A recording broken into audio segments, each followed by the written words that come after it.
Hello people, it's Secret Anime Fan here. Today's video is a character story, a One Piece 101, whatever you want to call it. It will cover a character story, personality, abilities and power, and maybe a bit of discussion at the end, so expect spoilers for anime and let's get started. So Diez Barrels, and I hope I'm pronouncing it right, was once a Marine. Now his rank is unknown, but I will talk more about that in a bit. He decided at some point to leave the Marines to pursue the life of a pirate, and my guess why would be for the money and not the fame or power.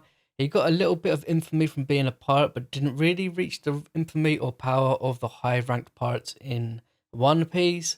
Diez's personality can be assumed to be have been decent during his time as a Marine, as his son, who by the way is X-Drake, one of the Supernovas, looked up to his father for being a Marine, but once his descent into piracy began, we know that his personality most likely changed as one, he was a pirate, and two, he started to mistreat and beat X-Drake as a child.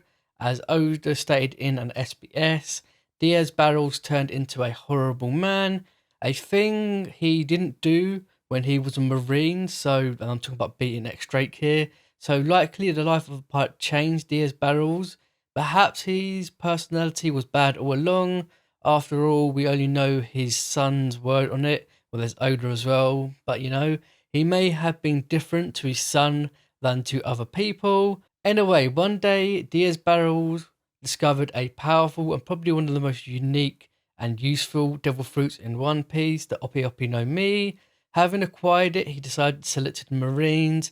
This is the factor that led me to believe he was all about the money and not the fame and power, as the Ope Ope no Mi would have boosted his power by loads. Plus, he says by selling this devil fruit he can retire, or at least I think he does that. That's going off by memory. How much was the fruit worth? Well, 5 billion belly, which is a huge amount in One Piece. But it was not to be for poor old Diez Barrels. His plan to sell the devil fruit was pretty much doomed from the start. For one, Doflamingo knew about the sale and wanted it, and two, his brother also wanted it, basically sealing the fate of the sale of the devil fruit and thus the fate of Diez Barrels. So what happened next? Well, luckily it was Rosinante, not Doflamingo, that got his hands on the fruit and he gave it to Law. You're going to have to go look up the whole situation of that for yourself.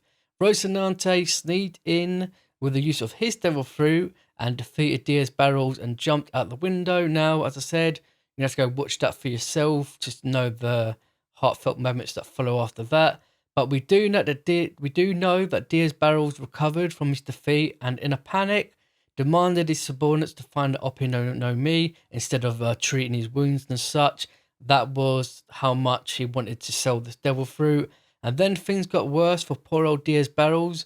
Doflamingo arrived, and after finding no information on where the Ope no Mi is, he shot Diez Barrels, and that was it for Diez Barrels' story. Now let's talk about his abilities and power. So we can assume Diez Barrels was a Marine officer, as he still wears a coat similar to what Marine officers wear, and in fact Oda even said in an SBS that Diez Barrels was in fact a Marine, so that puts him as a not completely powerless character.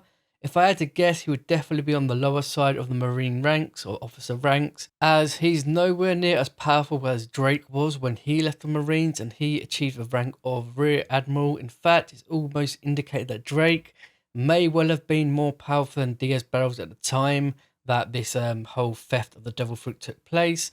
But the fear that X-Drake had for his father made him seem weaker than Diez Barrels. Side note, Drake was actually 19 at the time that all this happened, and Oda called him a boy and even said in the SBS that 19 was perhaps too old to consider X-Drake as a boy. All of this info is in the SBS 78 if you want to go check that out for yourself. So did he get stronger as a pirate? Well, yeah, but not too much, I reckon. He may have stayed in the North Blue for the entirety of his piracy life and never even have gone to the Grand Line as a pirate, a basis of the fact that the place the sale of the devil fruit took place in was in the North Blue.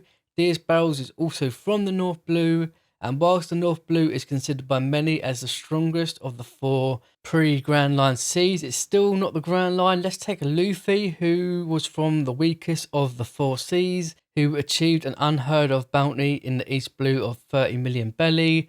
And given that, I would say that Diez Barrels probably reached around this amount of money as a bounty, maybe even less. Saying that, I think even Luffy at this time could have beaten Diez Barrels, as Rosinante basically one-shot Diez Barrels and his rank was Commander in the Marines. So Diez Barrels was most certainly lower than Commander. Make up your mind where you think he would rank. So there you have it. Diez Barrels was just a pirate of average power, in my opinion, and had no special moves or techniques, but he did wield a sword, and he's just practically known for getting beaten up and being the father of the much more powerful and epic, more interesting character known as X-Drake. Anyway, that's it for this video. I hope you enjoyed the video. Please like and subscribe, and see ya.